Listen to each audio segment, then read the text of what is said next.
Hello అండి. ఈరోజు నేను పండు మిరపకాయ టొమాటో ఇన్స్టెంట్ పచ్చడి చేశానండి. రుచి అద్దరిపోయిందండి.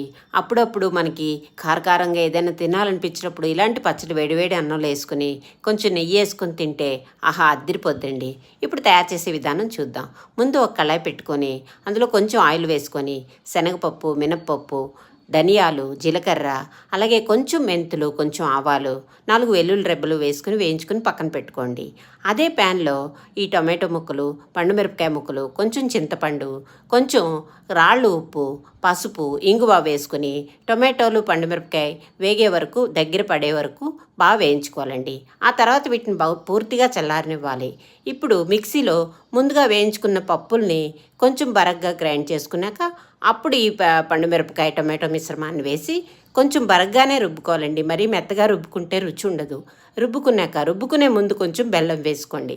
ఆ తర్వాత ఒక ప్యాన్లో కొంచెం ఆయిల్ వేసుకొని వెల్లుల్లి రెబ్బలు, జీలకర్ర, ఆవాలు, అలాగే కొంచెం కరివేపాకు వేసుకుని పోపు వేసుకుంటే ఈ పచ్చడి అద్దిరిపోద్దండి. అన్నంలో కలుపుకొని తింటే సూపర్ టేస్ట్ అండి.